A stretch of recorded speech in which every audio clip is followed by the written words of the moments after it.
If you think you have to travel to a remote rainforest or a faraway coastline to find world-class birding, you haven't been to Montrose Point.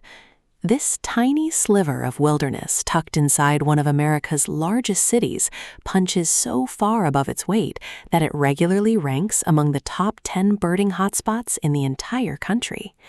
By the end of this video, you will know exactly why thousands of birders flock here every spring, what rare species you can actually expect to see, and the surprising Cold War history that accidentally created one of the best bird magnets in the Midwest. If you love uncovering hidden wildlife gems in places you would never expect, hit subscribe now because we dig into secret hotspots like this one every single week. Let us start at the beginning. Montrose Point Bird Sanctuary sits on the shores of Lake Michigan in Chicago, Illinois. From the outside, it looks like a modest patch of urban green space, but inside those trees is a phenomenon that birders travel across state lines to experience.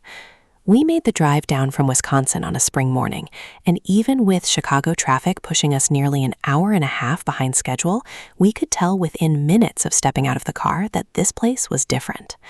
Before we even reached the entrance, we had white-crowned sparrows hopping around, vocalizations coming from every direction, and a level of activity that felt more like a remote nature preserve than a city park. That was our first clue that Montrose Point was about to live up to the hype. The parking situation is worth mentioning because it can make or break your morning. There's paid parking right next to the entrance and free parking a short walk away, but on busy spring days, those spots disappear fast.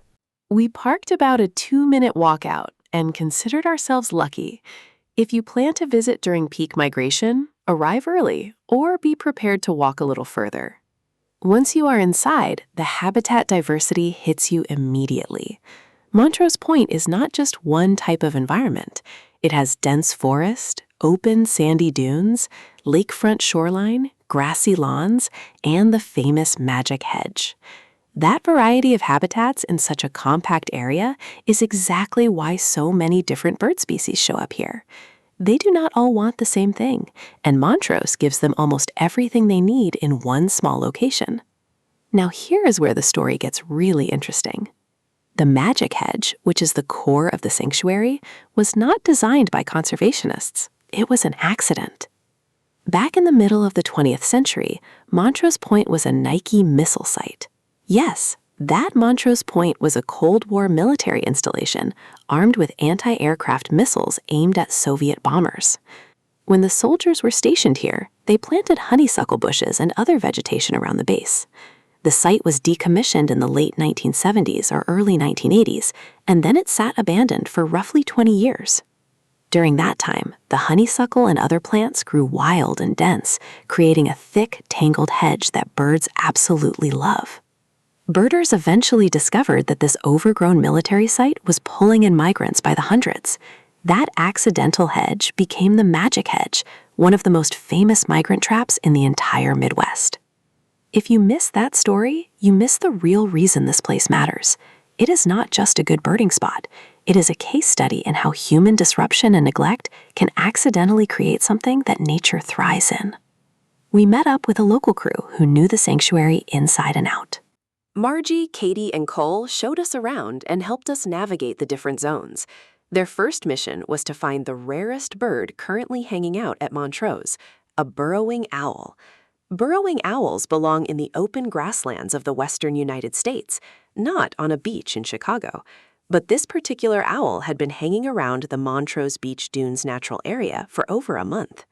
We walked out onto the sandy dune habitat, which looked like a miniature desert plopped down next to a Great Lake, and started scanning. The odds did not seem great. It had just rained, and the owl was likely hunkered down in the grass. But after scouring the entire dune section, Cole spotted it, low in the vegetation. That was a fantastic find. Burrowing owls are rare anywhere in the Midwest, and seeing one at a place that should not be its habitat was a reminder that birds do not read range maps. If the habitat works, they will use it. Right after that high, we got word of another rarity. A Western Cattle Egret had been spotted on the lawn on the opposite side of the sanctuary. We made our way over there, and even though the egret flushed before we got a long look, the fact that two rarities were present on the same morning told us everything we needed to know about Montrose Point's reputation. This is a place where unusual birds show up and stay. The habitat diversity, the proximity to the lake, and the sheer volume of birders reporting sightings all combine to create a hotspot that regularly produces unexpected species. From the lawn, we turned toward the beach, where Montrose Point's most famous residents were waiting, piping plovers.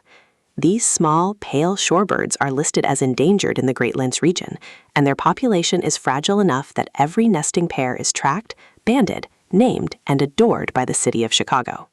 People follow their stories like soap opera characters.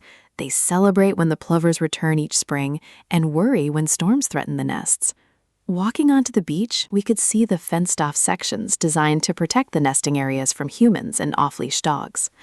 A monitor was keeping watch over the birds, something that the city funds to give these plovers a fighting chance.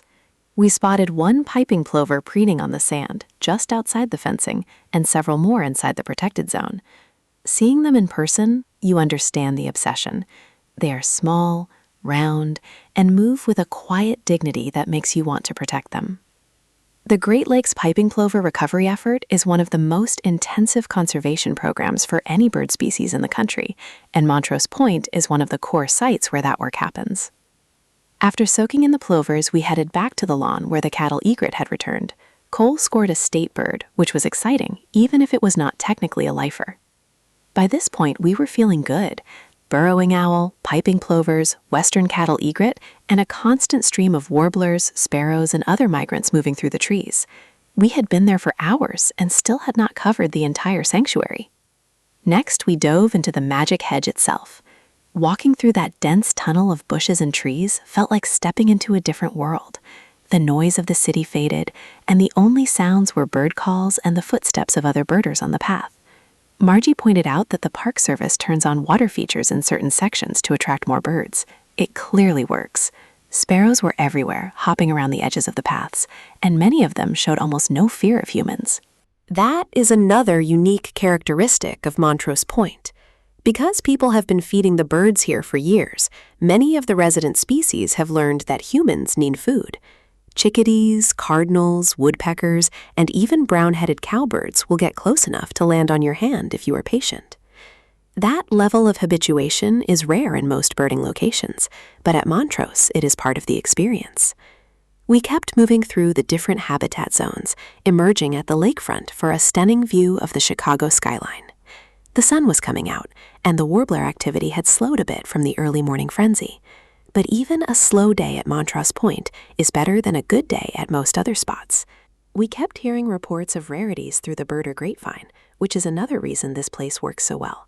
With so many eyes and ears in the field, rare birds get found fast, and news spreads quickly. We got word of a yellow-breasted chat, which would have been a lifer for Margie. We chased it, caught a brief glimpse of a big, yellow-chested bird, but never got definitive views. Sometimes that is how birding goes. You win some, you miss some, but the chase itself is part of the fun. Before we left, we had one more memorable encounter. A Leucistic grackle named Luke has become something of a local celebrity at Montrose. Luke has patchy white feathers due to a lack of pigment in certain areas, and he has been hanging around the sanctuary for a couple of months. People in the local birding Discord track his movements like he is a VIP. We saw Luke near the entrance, looking exactly like the oddball celebrity everyone described. It was a light-hearted end to a morning full of serious birding. So, does Montrose Point Bird Sanctuary live up to the legend? Absolutely. The habitat diversity, the frequency of rare birds, the dedicated conservation work for piping plovers, and the community of birders who watch over this place every day make it a genuine world-class hotspot. It is not the easiest place to get to, especially if you are driving in from out of state, but once you are inside the sanctuary, you will understand why it ranks in the top 10 eBird hotspots in the country. If you live in the Chicago area or plan to visit during spring migration, put Montrose Point on your list. And if you want to see more hidden birding gems like this one, hit subscribe and turn on notifications. We explore places like this every single week, and we would love to have you along for the next adventure. Thanks for watching, and we will see you on the next birding trip.